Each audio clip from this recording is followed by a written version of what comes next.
grande problema que tem no Brasil, por se analisar a agricultura moderna, está na existência de estatística.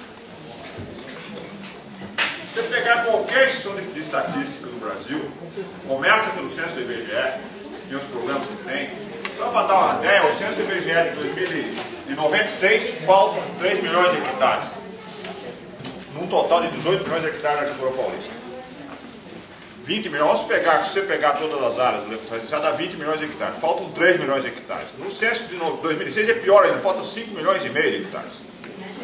Então, o que mostra que é praticamente impossível, já tem um problema, você entender a própria agropecuária, quer dizer, você já tem um problema de dado original. A segunda questão mais séria que tem aí é o seguinte, mesmo que o censo prestasse, ele só cuida da parte agropecuária. Eu estou acabando de fazer um documento do secretário que tem uma cimeira. A cimeira é uma reunião internacional de várias nações e que tem alguns estados que entram, como a África do Sul e tal. Negociação que o secretário vai ao Canadá e à África do Sul. E os dados que os outros países têm, nós não temos no Brasil. Literalmente, essa discussão da estrutura agroindustrial não é disponível em estatística brasileira. Então o cara fala quanto representa o PIB do complexo citrícola. Ninguém sabe.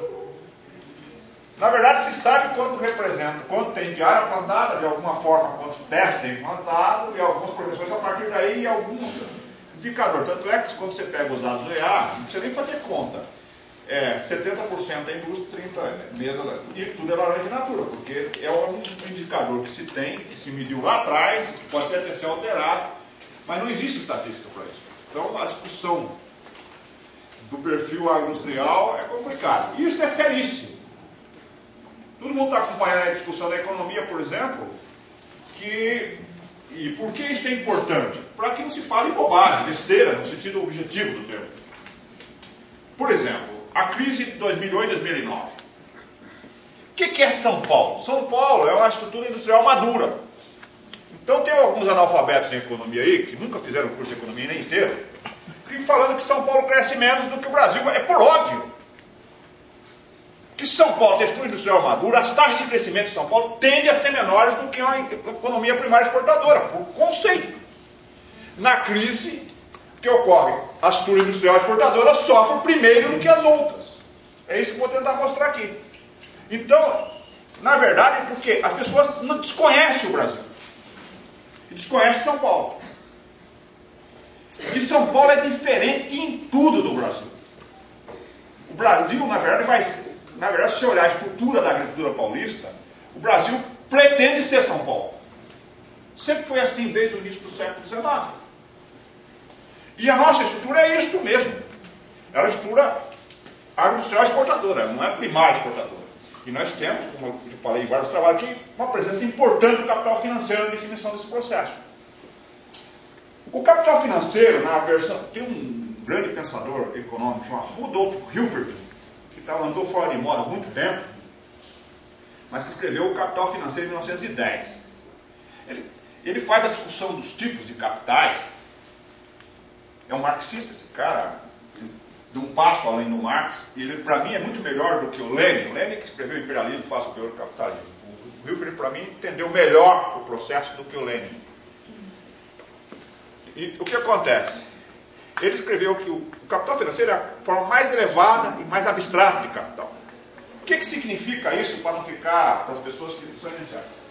Quando você vai olhar o processo de produção clássico da produção primária, como é que é o processo?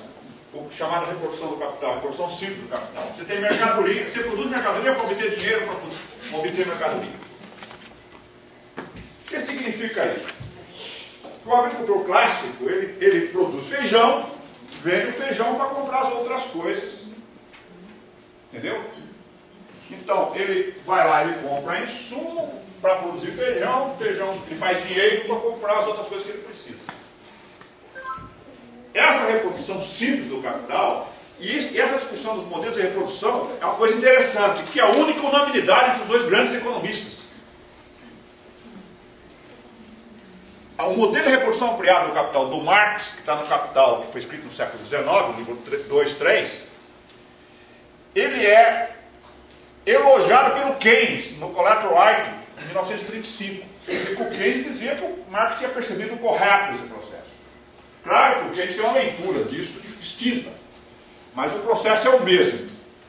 E o Inácio Rangel, que escreveu o Desenvolvimento da Agricultura Brasileira, aquela tese da escola latina que eu referi, ele na verdade equaliza a equação da moeda do Keynes e do Marx. Quem olhar esse livro, o Desenvolvimento da Agricultura no Brasil, a primeira frase é a equalização das duas identidades da equação da moeda. E tira todas as conclusões a partir daí. Então, esse é o modelo simples. Esse modelo, tem regiões no Brasil que operam esse modelo. Basicamente é o modelo da agricultura de subsistência. Claro que tem também alguma agricultura comercial que faz isso. Mas basicamente... Daí o outro modelo é o capitalista. Este aqui produz mercadoria. Aqui a gente pode dizer que a agricultura alimenta a fome do mundo, né? O objetivo da agricultura é produzir mercadoria. Mas a reposição ampliada ao capital, e o capital aí, ele perde todo esse freio em torno dele, a riqueza perde o sentido do freio, e passa a ser aquela ideia de... O capital cria contradições, ele produz contradições, quer dizer, ele produz a diferença, aliás, ele atua sobre a diferença. Porque a própria acumulação é isso, né? O que é o capitalista? Eu vou me apropriar de mais-valia. O que é mais-valia? É a diferença. Aquilo que é o salário, que é aquilo que paga a reprodução do trabalhador, o resto que aí tem lucro, juro, não é só um tipo de renda. Então, a reprodução ampliada do capital, você tem dinheiro, você é dono de dinheiro, você produz mercadoria para fazer mais dinheiro.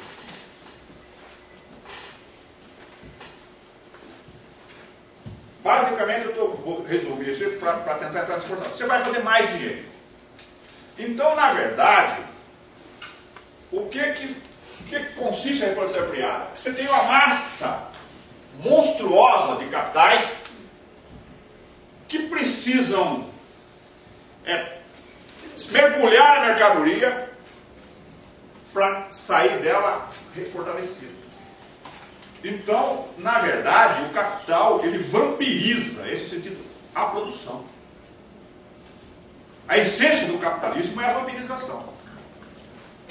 Isso é do capitalismo, não é de uma estrutura específica.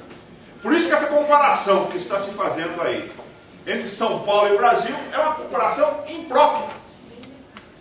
Eu vou mostrar com dados que ela é imprópria. É de quem desconhece a economia, desconhece São Paulo. Por quê? Porque em São Paulo é essa a lógica. E a massa de capital, por isso que a Bolsa tem aquele negócio, a Bolsa ela parece que tem sentimento, né? Você tem clima, tem euforia, quer dizer, por quê? Porque é formação de expectativa. O capitalista, ele não está preocupado com a mercadoria do ponto de vista do seu valor de uso. Que é, você comprou essa blusa porque você está com frio.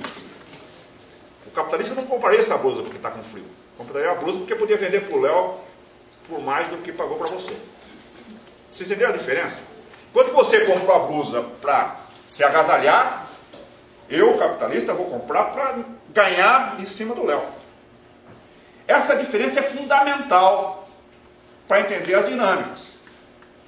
Alguns números. São Paulo exporta, as empresas de São Paulo exportam 20%, a da agricultura só, 20% mais do que a produção paulista.